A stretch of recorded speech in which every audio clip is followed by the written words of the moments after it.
Baik, terima kasih rakan penyampai di studio Selamat Pagi Malaysia hari ini.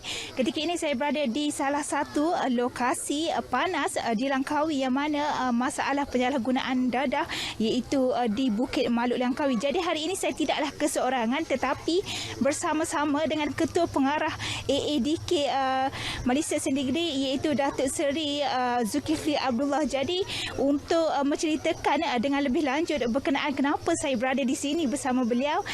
Jadi Datuk Seri mungkin boleh ceritakan pada hari ini Datuk Seri bersama-sama dengan pasukan ADK sendiri untuk meninjau kawasan panas di Langkawi ni. Mungkin Datuk Seri boleh jelaskan. Ya.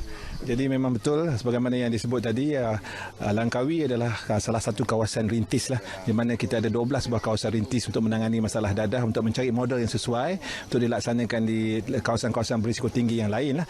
Jadi di Langkawi ni ada 10 kawasan yang kita beri perhatian, kawasan yang diberi tumpuan, dan daripada 10 tu alhamdulillah sejak kita mulakan program menangani masalah ni secara bersatulah dengan jabatan-jabatan, 7 daripada kawasan-kawasan ini telah pun bertukar warna lah, daripada merah kepada warna kuning lah. Tapi 3 lagi masih merah. Salah satunya adalah Taman Bukit Malut ini, Sungai Taman Nilam dengan Pulau Tuba. Tu 3 kawasan yang masih lagi merah yang kita beri perhatian, dan saya pada hari ini datang sendiri ke sini untuk melihat keadaannya, dan memang kalau kita tengok pun keadaan dia memang akan menyumbang kepada masalah itulah. Kita lihat anak-anak cukup ramai di sini, dan kawasan ini memang mudahlah untuk aktiviti sini berlangsung kalau tidak diberi perhatian. Jadi kita amat berharap jabatan-jabatan kerajaan boleh bersatu dalam menangani ini dengan sokongan komuniti ini. Saya pun sempat berjumpa dengan ketua-ketua komuniti di sini, dan mereka memberi kesanggupan lah untuk kita berbincang lanjutlah apa yang boleh dibuat. Saya sedar kita perlu tangani daripada peringkat awal, daripada peringkat keluarga, daripada peringkat anak-anak yang kecil berkeliaran di sini, untuk menentukan mereka berada di sekolah-sekolah lah dalam tempoh umur persekolahan, dan seterusnya dengan keluarga dan lain-lain lah. Dan kita berharap kerajaan sama ada di peringkat negeri dan juga kerajaan pusat boleh melihat masalah ini dengan lebih teliti dan lebih mendalam untuk menyelesaikan dengan cara lebih menyeluruh lah. Okay, baik Datuk Seri, apabila Datuk Seri masuk ke kawasan-kawasan yang orang kata paling berisiko tinggi di Langkawi ni, apa kata sasaran Datuk Seri sendiri untuk masalah dadah di sini, bagaimana untuk mengubah Langkawi ini menjadi green zone ataupun kawasan hijau?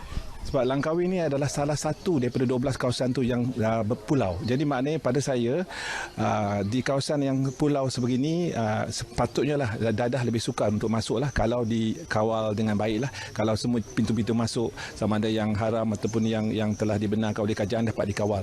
Apa yang penting adalah agensi-agensi kerajaan yang dibertanggungjawabkan tidak boleh bekerja bersendirian ataupun secara silo. Kita ada banyak agensi yang boleh membantu dalam menyekat kemasukan dadah dan bahan terlarang, seperti Polis Diraja Malaysia, Kastam Diraja Malaysia, APMM, Agensi Penguatkuasaan Maritim Malaysia, Pasukan Tentera Laut, dan ada Jabatan Laut. Jadi semua jabatan-jabatan ini tidak boleh bekerja bersendirian dan perlu bekerja dalam satu pasukan dan diselaraskan bersama oleh pegawai daerah sinilah, yang mana pegawai daerah juga adalah pengerusi Majlis Tindakan Membentas Dadah.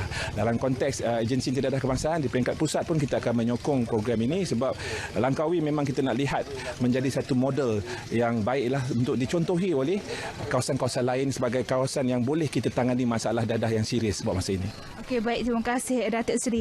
Jadi baik, itulah seperti yang mana Datuk Seri bagi tahu tadi, agensi-agensi kerajaan perlulah bersatu padu dalam menangani masalah ini, sama seperti kita rakyat Malaysia bersatu hati dalam menangani masalah COVID-19 di negara ini. Jadi setakat itu sahaja perkongsian saya hari ini. Kembali kepada rakan penyampai di studio Selamat Pagi Malaysia.